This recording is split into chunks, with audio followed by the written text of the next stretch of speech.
Avrebbero dovuto essere 216 i chiogiotti da vaccinare nel weekend entro il camper approntato dall'Ulstre Serenissima, nella sosta davanti al municipio e ad altri luoghi della città. Invece le cifre hanno addirittura superato le previsioni.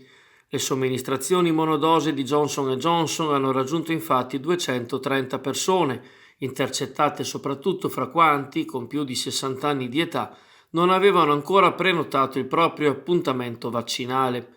Il direttore dell'ULSS 3 Serenissima, Edgardo Contato, ha comunicato che il camper verrà utilizzato anche nelle spiagge di Sottomarina e del Lido di Venezia, oltre che a Mestre e nella Riviera del Brenta.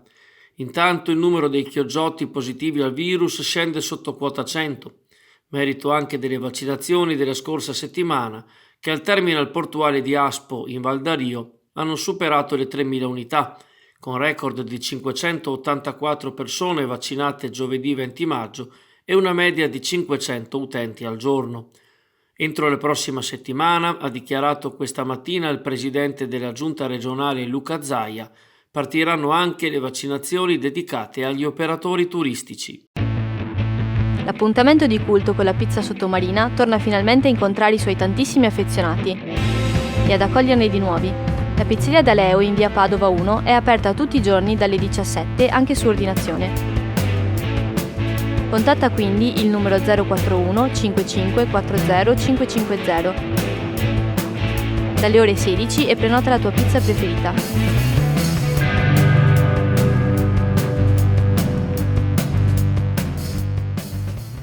Ore di apprensione per la sorte di Marco Zennaro, l'imprenditore di Marghera che da 59 giorni è in stato di fermo a Khartoum, la capitale del Sudan, con l'accusa di truffa ai danni di alcune imprese locali.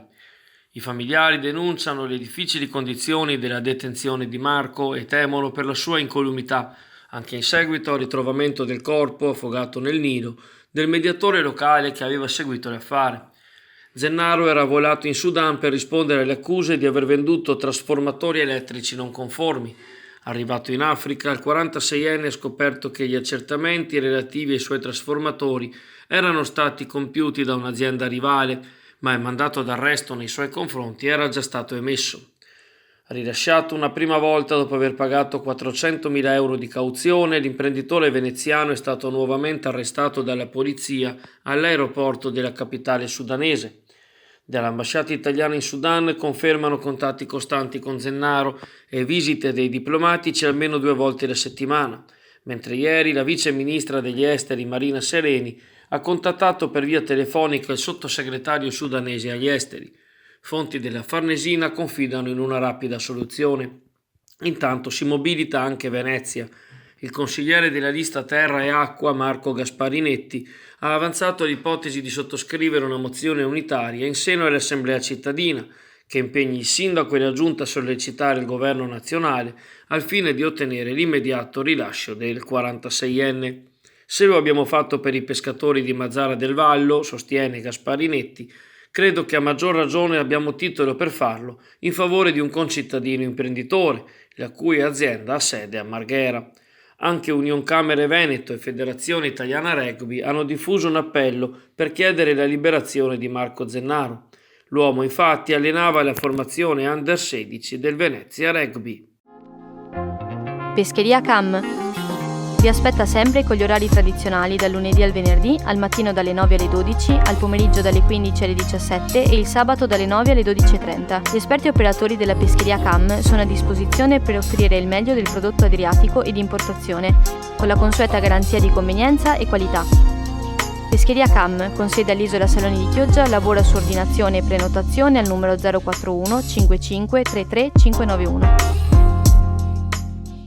Non credevano ai propri occhi la scorsa settimana i pescatori dell'Orgoglio, imbarcazione appartenente alla flotta marittima di Chioggia, quando, ritirando le reti nella zona della Carega Mare Amocco, a 10 miglia in direzione nord-est rispetto a Chioggia, si sono imbattuti in un branco di spinaroli di notevoli dimensioni, alcuni dei quali pesanti anche 25 o 30 kg.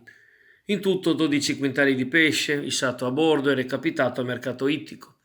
Lo stesso è accaduto anche ad alcuni colleghi di Pila, segno della pescosità dell'Adriatico in quel punto e della presenza di numerosi branchi di squali commestibili, i popolari cagnolini. Il video che i pescatori hanno girato all'interno dello scafo ha fatto in questi giorni il giro delle messaggerie WhatsApp cittadine. Pesce cotto e birra crua non è un proverbio, ma il binomio che lega la tradizione del buon pesce di qualità alla birra artigianale. Fish and Beer, in Viale Venezia 8 a Sottomarina, ha rinnovato il suo negozio di specialità alimentari e ha riaperto all'insegna della qualità e del gourmet. Il pesce migliore anche cotto, le migliori prelibatezze culinarie e i migliori abbinamenti con le birre artigianali li trovi solo da Fish and Beer in Viale Venezia 8 a Sottomarina. Telefono 335 84 17 387.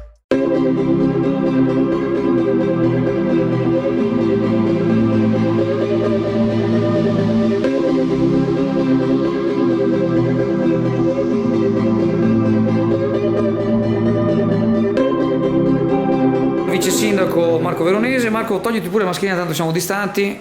Buongiorno.